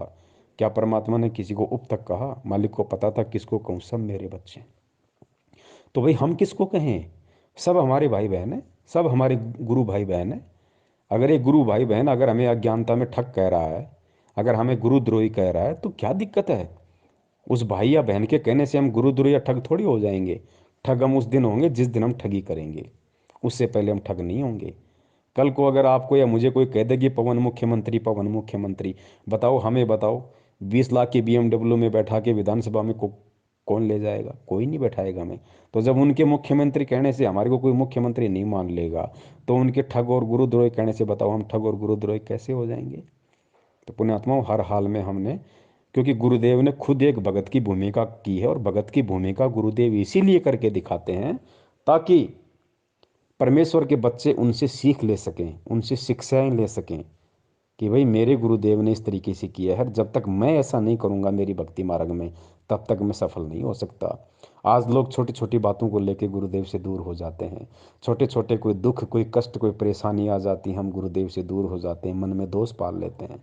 अरे गुरुदेव ने देखो क्या किया, गुरुदेव का संघर्ष देखो, पूरा जीवन देखो परमात्मा का। 1994 से परिवार उनको त्यागना पड़ा, लोगों का गालियां उनको खानी पड़ी, मार उनको खानी पड़ी पुलिस वालों की, जेल उनको जाना पड़ा, घर उनका उजड़ गया। संत का घर उसका आश्रम होता है, संत का पूरा परिवार उजड़ गया। संत के बच्चे जो होते हैं, संगत जो होती है, वो उनका असली परिवार होता है। तो घर उस परमात्मा का उजड़ गया, बच्चे उस परमात्मा के उजड़ गए। ऊपर से हरियाणा सरकार ने 28 करोड़ रुपए का जुर्माना उनके ऊपर लगा रखा, और 6 साल से परमात्मा जेल में बैठे हुए हैं। जेल में क्या सुख सुविधा मिलती है, कैसा खाना मिलता है, कैसे लोग आपस में बर्ताव करते हैं? गुरु जी को कोई भगवान थोड़ी मानता है जेल में। गुरु जी को पुलिस वाले तो केवल एक मुजरिम मानते हैं, और आपस में जो कैदी हैं वो भी अपने जैसा एक आम व्यक्ति और कैदी मानते हैं। तो सोचो परमात्मा किन लोगों के बीच में, किन किन लोगों के मध्य परमात्मा बैठे हुए हैं, कैसी कैसी उनकी उनकी गंदी और घटिया बातें सुनते हैं। वो कैदियों में कितना दिमाग होता है, वो आपस में कैसे माँ बहन की गालियां दे के बात करते होंगे, कैसे एक दूसरे के प्रति ऊंच नीच की बात करते होंगे। परमात्मा सबकी सुन रहा है ना, सबकी परमात्मा देख रहा है ना। लेकिन ये संदेशा दिया हमें परमात्मा ने इन सारे संघर्षों के बीच में कि बच्चों देखो, मेरा घर उजड़ गया, मेरा आश्रम उजड़ गया, मेरा कलयुगी परिवार मेरे से दूर हो गया, मेरे खुद के भाई बहन, मेरे बच्चों ने, जिनको तुम मानते हो कि ये गुरु जी का परिवार है, गुरु जी के बेटा बेटी, उन्होंने मेरे से गद्दारी करी। आज मेरा परिवार मेरे आदेश की आड़ में मेरे असली बच्चों को लूट रहा है, संगत को लूट रहा है, दान के नाम पे लूट रहा। दो दो बार मैं जेल गया, मेरा आश्रम उजड़ गया, 30 बार मेरा रिमांड हुआ। लेकिन बच्चों, मैंने अपने कबीर भगवान से एक सेकंड के लिए भी, एक क्षण के लिए भी अपने ध्यान नहीं हटाया। मैंने अविश्वास प्रकट नहीं किया कि मेरे साथ इतने जुल्म हो रहे हैं, मेरे साथ इतनी ज्यादतियां हो रही हैं। अरे 1 साल हो जाए, 2 साल हो जाए, चल जाए, दो दो बार जेल, मेरे 3 मेरे आश्रम उजड़ गए, मेरे ऊपर ऐसे ऐसे झूठे लालछन लगा दिए गए, देशद्रोह जैसा मेरे ऊपर मुकदमा लगा दिया गया। लोग मुझे भड़वा कहते हैं, मुझे पाखंडी कहते हैं, मुझे ठग कहते हैं। कहाँ है भगवान? मैं इतना समर्पित हूं, मैं कबीर भगवान के प्रति मैंने मेरा सब कुछ दांव पे लगा दिया। आज वो कबीर भगवान कहाँ गया? आज क्यों नहीं आ रहा? पुण्यात्माओं, एक सेकंड के लिए भी गुरुदेव के मन में ये बात नहीं आई, और यही आज सबसे बड़ा उदाहरण परमात्मा पेश कर रहे हैं कि बच्चों, जिस प्रकार इतना सब कुछ होने के बाद भी जो तुम सहन भी नहीं कर सकते, जो मैं कर चुका हूं, और जो मैं आज सहन कर रहा हूं, वो तुम कभी जिंदगी में सहन भी नहीं कर सकते। और इतना होने के बाद भी मैंने एक क्षण के लिए भी अपने भगवान से मैंने नफरत नहीं की, मैंने अपने भगवान में दोष नहीं निकाला, मैंने भगवान से ये भी नहीं कहा कि भगवान आके मेरी रक्षा कर, मेरे साथ ऐसा क्यों हो रहा है? मैं तो सत्य की राह पे चल रहा हूँ, और मैंने तो सुना कि जो सच की राह पे चलता है भगवान उसके साथ होता है। आप कहाँ हो? एक सेकंड के लिए परमात्मा के मन में ये नहीं आया। तो पुण्यात्माओं, जब भगत की भूमिका में परमात्मा हमें इतना सब कुछ करके दिखा रहे हैं, तो हमने भी उसी स्थिति में आज रहना पड़ेगा। आज चाहे हमारा हाथ कट जाए, चाहे हमारे दोनों पैर कट जाए, चाहे हमारी जुबान कट जाए, चाहे हम बिल्कुल निर्धन हो जाएं, हम दरिद्र हो जाएं, आंखों के सामने बेटा मर जाए, बेटी मर जाए, माँ मर जाए, बाप मर जाए, परिवार उजड़ जाए, कैसे भी हमारे को चाहे हाथ में कटोरा लेके रोड पे भीख मांगनी पड़ जाए, अंतिम समय तक चाहे हमारे को ये क्रिया करनी पड़ जाए, 2 साल नहीं, 10 साल नहीं, अगर 50 साल का जीवन है और कल हमारी मौत होनी है, और कल की मौत के 1 सेकंड तक यदि हमारे हाथ में कटोरा है और वो दुर्दशा है, और यदि हमें गुरुजी का नाम मिला हुआ है, तो ये गुरुजी उदाहरण पेश कर रहे हैं कि बच्चों, उस समय तक भी तुम्हारे अंदर मेरे प्रति, अपने गुरु के प्रति जरा सा भी विक्षेप नहीं आना चाहिए कि गुरुजी कहाँ है, भक्ति कहाँ है। मैं गुरुजी के लिए इतना सब कुछ मैंने कर दिया, इतना सब कुछ मैंने त्याग दिया, हर चीज़ मेरी बर्बाद हो गई, मैं रोड पे हूँ इतने वर्षों से, टाइम पे खाना नहीं मिल रहा, आज गुरुजी कहाँ गए? फिर कहाँ है भगवान? कहीं ऐसा तो नहीं कि मैंने मेरा जीवन बर्बाद कर दिया हो इनके पीछे लग के? पुण्यात्माओं, अंतिम समय भी यदि हमारे इतना सा भी विक्षेप, यदि ऐसी परिस्थितियों में भी यदि आ गया, तो उसी क्षण हम फेल हो जाएंगे। ठीक है, जो संघर्ष हमने किया, जो यात्राएं हमने सहन की इस भक्ति मार्ग में, वो परमात्मा पता नहीं हमारे को ब्रह्मा विष्णु महेश बना देगा, सारा दे देगा, सब कुछ दे देगा, अनंत युगों तक ऊपर राजा बना देगा, देवता बना देगा, महादेव बना देगा, लेकिन मोक्ष तो नहीं मिला जिसके लिए हम यहाँ पे भटक रहे हैं। तो पुण्यात्मा, इतना विश्वास हमने गुरुदेव पे रखना करे। खुद मालिक की वाणी है कि नाम सहित बेवतन भला, जो दर दर मांगे भीखा, और क्या हुआ छत्र की छाया चालाई, और राजपाट दिल्ली का।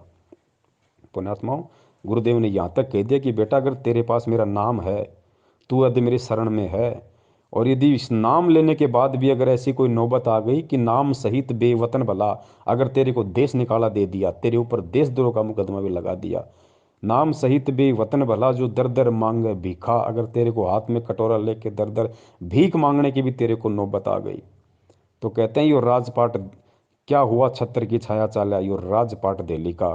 तो अपने आप को किसी राजा से भी, जो 24 घंटे ऐसो आराम में रहता, उससे भी खुश नसीब मानना, अगर नाम तेरे पास में है, चाहे भीख मांगनी पड़ जाए।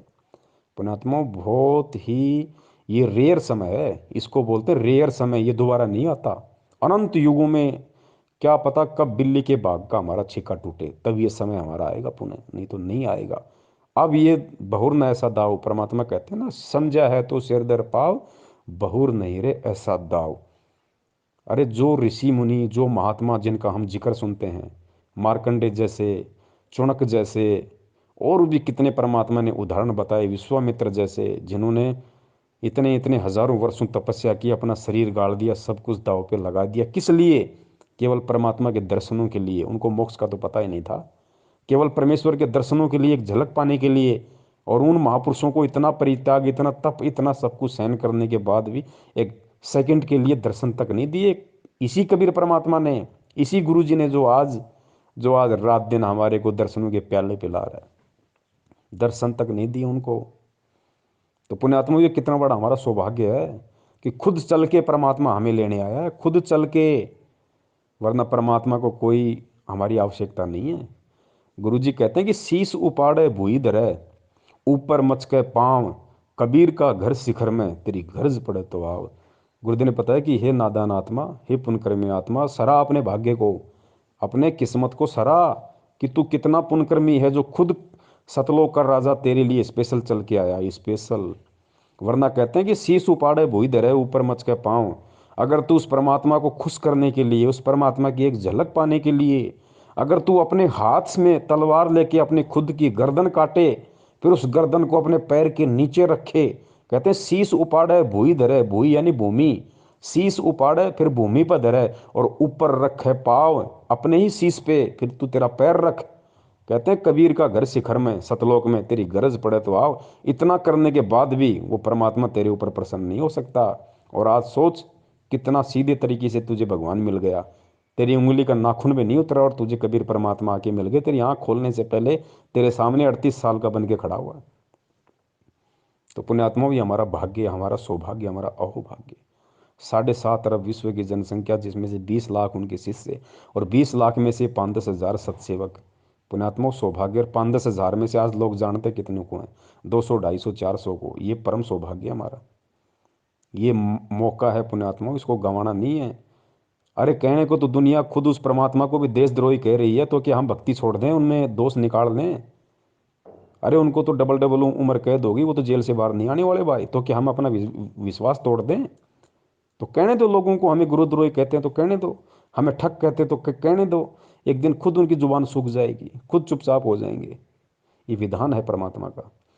लेकिन पुण्यात्माओं, अडिग अटल, गुरुदेव कहते हैं कि संत, सिंह और सूरमा ये सदा आगे को बढ़ते हैं, पीछे मुड़ के नहीं देखते ये। तो पुण्यात्माओं, हम संत भी हैं और हम संत के बच्चे भी हैं, हम सिंह भी हैं और हम सिंह के बच्चे भी हैं, हम सूरमा भी हैं और हम सूरमा के बच्चे भी हैं। ये डबल डबल रोल परमात्मा ने ऐसे दया कर रखी है आप और हमारे ऊपर।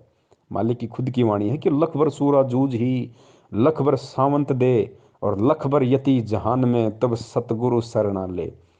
आप और हम कौन सी आत्माएं हैं? गुरु जी कहते हैं याद कर लिया करो कभी, अगर मन अगर ज़्यादा दबाव डाल दे और अगर कभी मन में ऐसा कोई दोष उत्पन्न हो जाए ना, तो इन वाणियों को याद कर लिया करो कि मैं कौन हूँ।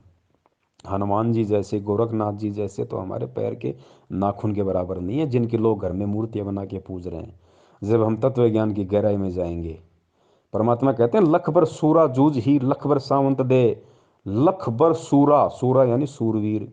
गुरुजी ने बताया कि लाखों जन्म तुमने सूरवीर के प्राप्त किए, लाखों जन्म सूरवीर के प्राप्त किए तुमने। और लख बर सूरा जूझ ही, लख बर सावंत दे। सूरवीर से भी ज्यादा पुण्यकर्मी होता है सावंत दे वाला व्यक्ति, जिसके हाथ घुटनों से नीचे तक जाते हैं, एक या दोनों, उसको सावंत दे व्यक्ति कहा जाता है। तो कहते हैं लख बर सूरा जूझ ही, लख बर सावंत दे। हम जितने भी बड़े बड़े जो सूरवीर हैं, भीम जैसे और जितने बड़े बड़े योद्धा सूरवीर हुए हैं जिनका हम जिक्र करते हैं, जो इतिहास में नाम लिखे होते हैं, कहते हैं बेटा तूने ऐसे ऐसे तो लाखों जन्म सूरवीर के प्राप्त कर लिए पहले, और लाखों जन्म तूने सावंत दे, आज तो कोई है नहीं पूरे विश्व में सावंत दे वाला, ऐसा पुण्यकर्मी आज विश्व में कोई है ही नहीं मानव शरीर में। क्योंकि गुरु जी हैं तो गुरु जी तो परमात्मा है, वो मानव की कैटेगरी में नहीं आते। उनके अलावा कोई सावंत दे व्यक्ति आज पूरी यहाँ पे पृथ्वी पे नहीं है। तो सोचो हमने ऐसे लाखों जन्म प्राप्त कर लिए। तो लखबर सूरा जूझ ही, लखबर सावंत दे, और लखबर यति जहान में। यति, हनुमान जी यति थे, उन्होंने शादी नहीं की, कभी स्त्री भोग नहीं किया, उनको कहते हैं यति। एक होता है जति, जति वो होता है जो अपनी औरत के अलावा किसी की तरफ कुदृष्टि डालता भी नहीं है, वो होता है जति। जैसे लक्ष्मण जी थे वो जति थे। और एक होता है यति, यति मानी जिसने कभी शादी नहीं की, पूरा ब्रह्मचार्य का जीवन जिया, मानसिक रूप से भी कभी अपने मन में दोष पैदा नहीं किया, उसको कहते हैं यति। तो जति से बड़ा होता है यति। तो कहते हैं लखबर सूरा जूझ ही, लखबर सावंत दे, लखबर यति जहान में। हमने हनुमान जी जैसे लाखों जन्म प्राप्त कर लिए पुण्यात्माओं। लखबर सूरा जूझ ही, लखबर सावंत दे, लखबर यति जहान में, तब सतगुरु शरणा ले। उस आत्मा को, उस भगत को जो ऐसे ऐसे लाखों जन्म सूरवीर के प्राप्त कर चुका हो, लाखों जन्म सावंत दे वाले के, और लाखों जन्म हनुमान जी जैसे प्राप्त कर चुका हो, उस आत्मा को गुरु जी आज अपनी शरण में लेंगे। आज उस परमात्मा ने उस आत्मा को अपनी शरण में ले रखा है। अब ये ना समझना कि जितनों को शरण में लेखा है सभी ने लाखों जन्म पाए, नहीं। शरण क्या होती है, शरण के विषय में भी फिर गुरु जी ने बताया कि ताते सतगुरु शरणा लीजे, कपट भाव जो दूर करीजे। ये सतगुरु ये नहीं है कि वो जो सातु मंत्र दे दिए, सतनाम दे दिया, अपने गले में लॉकेट लटका लिया, हाथ में रक्षा सूत्र बांध लिया, 3 टाइम की आरती कर रहे हो और आपको गुरु जी ने शरण में ले लिया, नहीं। असल में गुरु की शरण क्या होती है, असल में इस वाणी पे कौन भगत खरा उतरेगा? कहते हैं ताते सतगुरु शरणा लीजिए, उसको सतगुरु शरण में लेता है। कपट भाव जो दूर करीजिए, जो भगत अपने दिल से, अपने मन से, अपने आत्मा से, अपने हृदय से ये कपट भाव दूर कर देगा। कौन सा कपट भाव? गुरु को और परमात्मा को दो समझने वाला कपट भाव। कबीर परमेश्वर को, जिस गुरु रूप में वो कबीर परमेश्वर उसको मिला है, यानी गुरु और परमात्मा को दो समझने वाला, जब तक उसके हृदय में, उसकी आत्मा में छल रहेगा, ये कपट रहेगा कि गुरु अलग है, कबीर परमात्मा अलग है। गुरु तो कबीर जी का प्रतिनिधि है, उनका भेजा हुआ संत है, मेरे जैसा इंसान है, माँ के जन्म से माँ के पेट से जन्म लेके आया, बाद में कबीर परमात्मा मिल गए, ज्ञान दे दिया, गुरु बना दिया, नाम देने का आदेश दे दिया। कहते हैं जब तक ये कपट तेरे अंदर से नहीं निकलेगा, जब तक तू उस कबीर को और गुरु को एक नहीं मानेगा कि कबीर के भक्ति मार्ग में कबीर के अलावा कोई दूसरा गुरु होता ही नहीं, हो ही नहीं सकता। कहते हैं जब तक ये छल कपट तेरे अंदर से नहीं निकलेगा तब तक तू सतगुरु की शरण में नहीं गिना जाएगा। और जिस दिन जिस आत्मा के अंदर से ये कपट भाव छल निकल जाएगा, जो बिल्कुल परमात्मा और सतगुरु में कति एक समानता, गुरु जी कहते हैं ना, गुरु गोविंद दो नहीं भाई, और दो समझे वो दो जग जाई, वो नरक में जाता है। नाम लेने के बाद भी ये वाणी है ना, जो भगत बन जाता है जो इस कबीर मार्ग में सच्चे सतगुरु का, और उसके बाद भी यदि वो गुरु को और परमात्मा को दो मान के चलता है कि गुरु गोविंद दो नहीं भाई, और जो दो समझे, समझेगा कौन, जो गुरु बनाएगा, नहीं उसको पता ही नहीं है क्या सिस्टम। तो गुरु की शरण में आने के बाद भी जब तक इंसान गुरु को और भगवान को दो मान के चलेगा कि गुरु गोविंद दो नहीं भाई, और जो दो समझेगा वो दो जग यानी नरक में जाए, ये परमात्मा की वाणी है।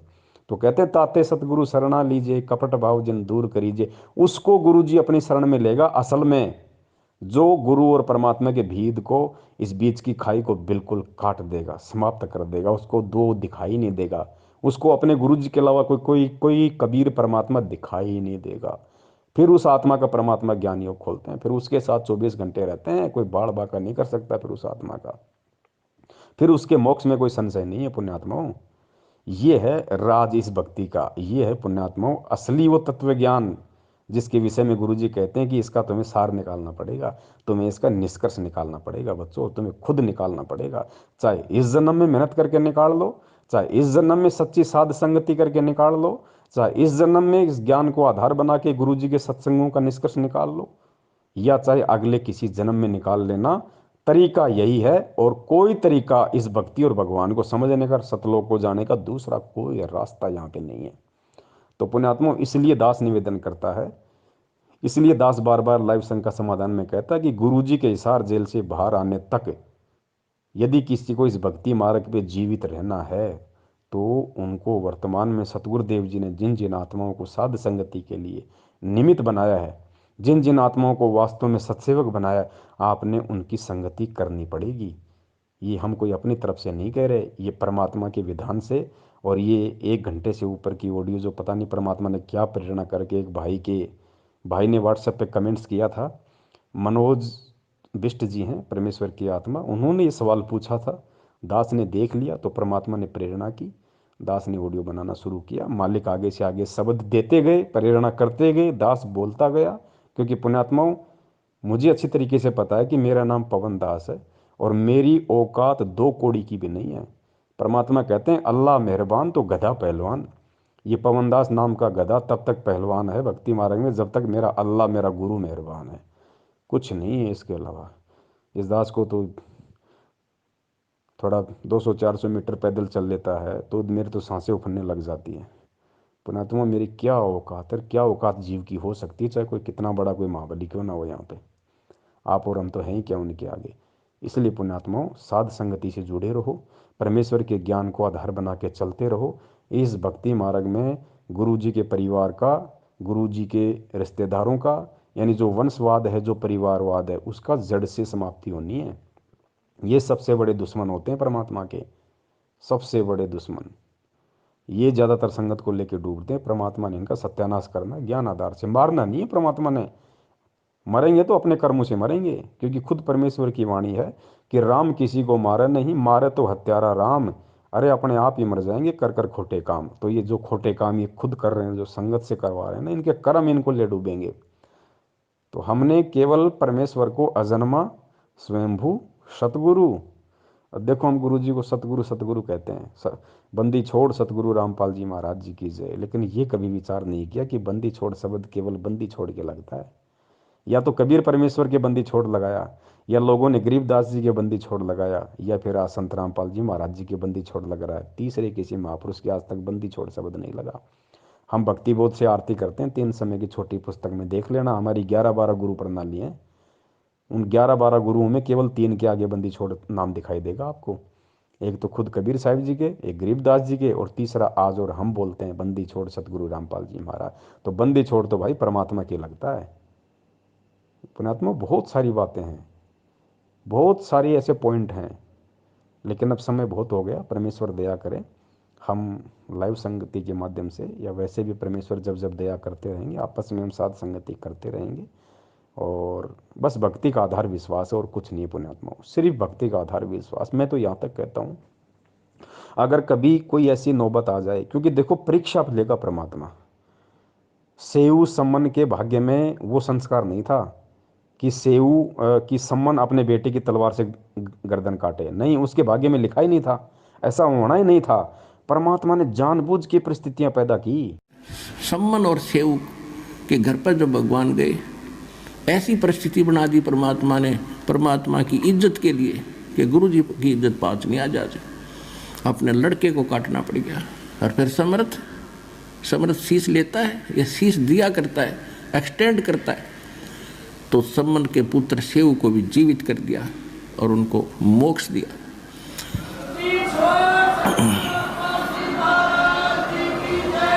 तो इसको कहते हैं नुक्ते ऊपर रिझ जाएगा रे, करोड़ कर्म जल जाए तुम्हारे। फिर हमारी एक गलती है जो सम्मन ने कर दी। उसने क्या गलती की? उसके मन में एक बात बैठ गई कि हे परमात्मा, मैं धनी होता तो सतगुरु की सेवा के लिए मुझे अपना बालक काटना नहीं पड़ता। अब लड़के की गर्दन काटना ये छोटी बात नहीं। और काट दी, फिर उसके बाद उसके दिल में ऐसी ठेस लगी कि ये मैंने क्यों करना पड़ा, कि मेरे पास धन नहीं था। अब वो धन न मांगता रहा, परमात्मा ने उससे जीवन में एक नंबर का सेठ बना दिया। लेकिन सेऊ और उसकी मां ने की, उनको ज्ञान गजब का समझ में आ गया था, वो तो पार हो गए। ये भी सम्मन रह गया, माया माया करता, मृत्यु होगी। अगले जन्म में ये नौशेरवां नाम के एक शहर में नौशेर खान नाम का राजा बना, बादशाह बन गया, क्योंकि इतना दान सेक्रीफाइस कर रखा था। जब घना धन मालिक ने दिया, इसने डिट के फिर भी दान किया था, उस दान के प्रतिफल में यो बादशाह बन गया। जानबूझ के, क्योंकि परमात्मा एक तीर से अन्य को शिकार करते हैं। पहला तो परमात्मा ने आज पूरे विश्व के सामने और स्पेशली आज आप और हमारे को भक्ति और भगवान पे विश्वास दिलाने के लिए, एक भगत की महिमा बताने के लिए कि भगवान के लिए क्या कर गुजरने की एक हिम्मत होनी चाहिए भगत के अंदर। अगर जिसको मोक्ष चाहिए उसको, जो सम्मन ने किया, एक सेकंड भी विचार नहीं किया, अपने इकलौते पुत्र की गर्दन काट दी। पुण्यात्मा, आज हम नाखून काटते 5 बार सोचते हैं। तो परमात्मा ने आज के लिए उदाहरण बनाना था। दूसरा जो कमाल था, उसके मन में वहम हो गया था कि मेरे से बढ़ के गुरु जी की कोई सेवा नहीं कर सकता। परमात्मा ने उसका शरीर का पसीना निकाला, उसको बताया कि देख बेटा, भगत तो तूने भी देखे नहीं। और तीसरा, अपनी उन आत्माओं के परमात्मा ने वो पुण्य कर्म बनाने थे, वो परमात्मा ने ऐसा सिस्टम बनाया, ऐसा नुक्ता बनाया, ऐसी परिस्थितियां पैदा कर दी।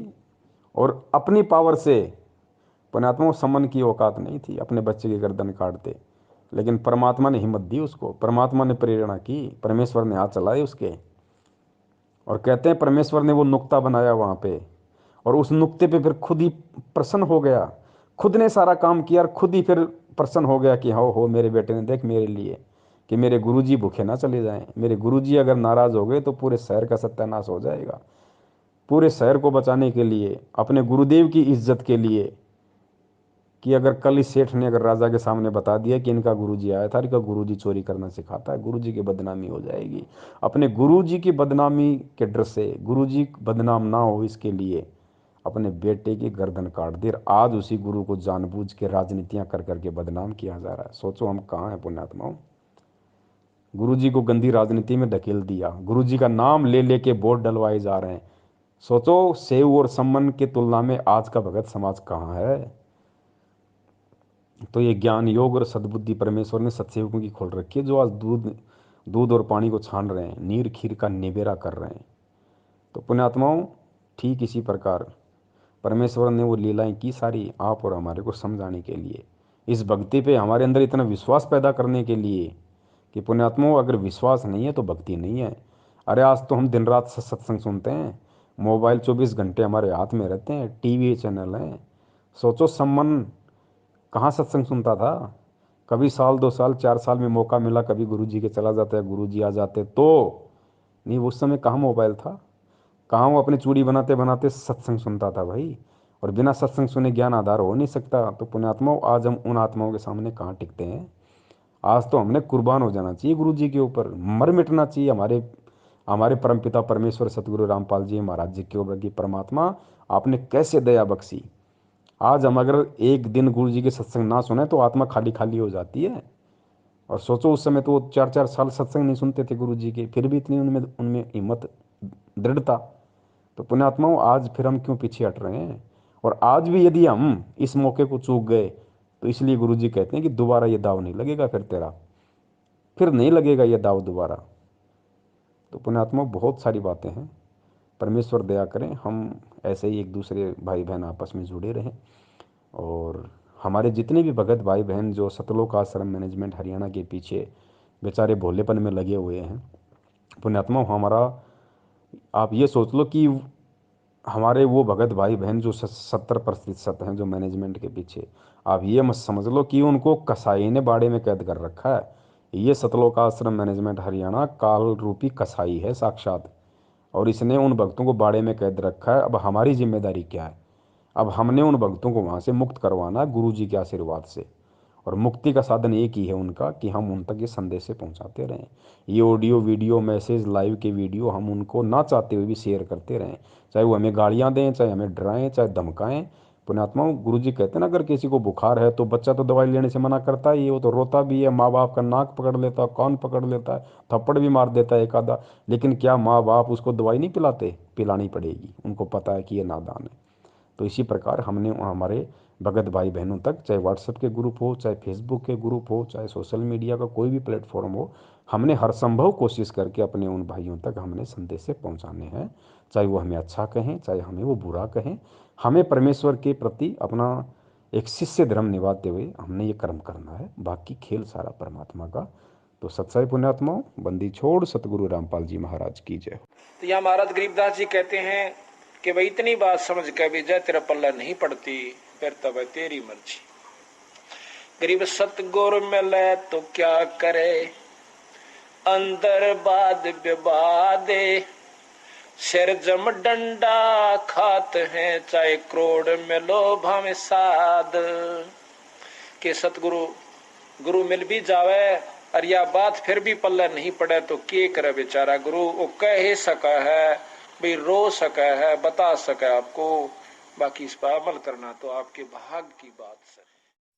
तन मन शीस ईस अपने पे, तन मन शीस ईस अपने पे, पहले में चोट चढ़ावे जब कोई राम भक्त गत पावे हो जी। जब कोई राम भक्त गत पावे हो जी।